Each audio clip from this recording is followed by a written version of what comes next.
최근 논문 표절 논란에 휩싸인 가수 홍진영이 방송가에서 점차 사라지고 있다. 홍진영은 최근 논문 표절 논란이 불거진 후에도 기존 출연하던 방송에서 변함없이 모습을 드러내 비난 여론을 받은 바 있다. 그런 가운데 지난 28일 방송된 MBC 안 싸우면 다행이야 스튜디오 녹화분에 등장하지 않은 데 이어 29일 방송된 미운 우리 새끼에도 등장하지 않았다. 홍진영은 안 싸우면 다행이야에서 문세윤 등과 함께 스튜디오 MC로 나섰는데 이날만큼은 모습을 볼 수 없었다. 홍진영의 목소리는 문희준 토니안의 표고버섯 된장찌개 열무 비빔밥 먹방 때 감탄사만 잠깐 들을 수 있는 정도로 나와 통편집된 것으로 예상된다. 뿐만 아니라 미운 우리 새끼에서는 홍진영은 물론 언니 홍선영과 스튜디오에 출연하는 어머니마저 모습을 보이지 않았다. 그간 미운 우리 새끼는 홍진영의 논란 이후에도 계속해 그를 방송에 출연시켜 시청자들의 비난을 받은 바 있다. 하지만 최근 빗발치는 비난 여론을 의식한 듯 22일 방송분에서는 홍진영을 제외한 홍선영만 먹삽으로 등장했고 이번 주부턴 홍자매는 물론 홍진영의 어머니까지 출연하지 않았다. 이에 방송가에서는 홍진영 지우기가 시작된 것이냐는 추측이 일고 있다. 결국 도의적인 책임을 피하지 못한 모양새다. 고정 출연자이자 한 식구기도 한 홍진영을 믿고 지지하던 프로그램 측도 결국 결단을 내렸다.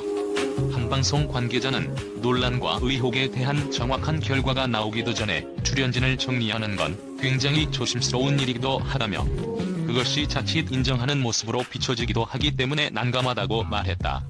또 다른 관계자는 그러나 논란에 휘말린 자체가 국내 연예계에서는 책임 소재가 명확해야만 용인이 되는 분위기라 불가피라고 덧붙였다. 매사 긍정적이고 열정적인 모습으로 많은 이들에게 희망을 심어줬던 홍타민 홍진영이기에 이번 논란이 더욱 씁쓸하기만 하다. 홍진영은 최근 대학교 석사 논문 표절 논란에 휩싸였다. 표절 심의 사이트 카피킬러를 통해 홍진영의 석사 논문을 검사한 결과 표절률이 74%가 나온 것. 이에 소속사 측은 표절이 아니라며 강력히 반박했지만 당시엔 표절이 관례였다는 해명이 오히려 논란에 불을 지폈다. 이후 비난 여론이 계속되자 홍진영은 난 10여 년을 땀과 눈물을 쏟으며 열심히 살았지만 이런 구설에 오르니 저 또한 속상하다.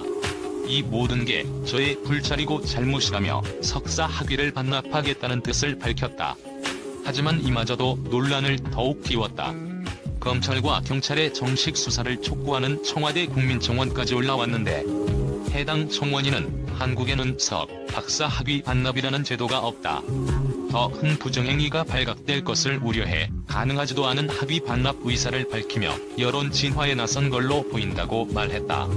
비난과 함께 홍진영은 석박사 학위를 반납하겠다며 억울함을 호소했으나 이는 어떤 대학교에서 없는 제도라며 오히려 빈축을 샀는데요. 조선대학교 측도 불쾌감을 드러내며 논문 표절 여부를 면밀히 판정하겠다는 입장을 드러냈습니다. 조선대학교 대학원위원회는 4시간여에 걸친 회의를 통해 석사 논문을 연구진실성위원회에 즉시 회부하기로 결정했습니다.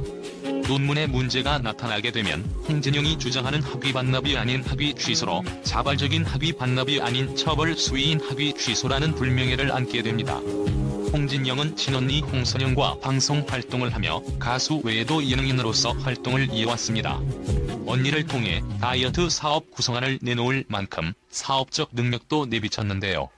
1인 기획사를 차려 가수 활동, 예능 활동과 화장품 사업 여기에 종합 엔터테인먼트사를 목표로 후배 양성 의지를 내보이며 1인 미디어 기업으로서의 포부를 밝히기도 했습니다. 사실 홍진영 논란은 이번이 처음이 아닙니다. 홍선영이 처음 미우새를 통해서 얼굴을 날릴 때도 말이 많았습니다. 처음 한두 번이야 언니니깐 가족이니깐 출연을 한다고 해도 계속된 출연으로 다이어트를 하는 모습을 중계하듯 방송으로 내보내니 시청자들은 반발을 보이기 시작했던 거죠. 결국 학위 논란이 그동안 쌓아온 명성과 신뢰마저 무너뜨려 안타까움이 더해지고 있습니다.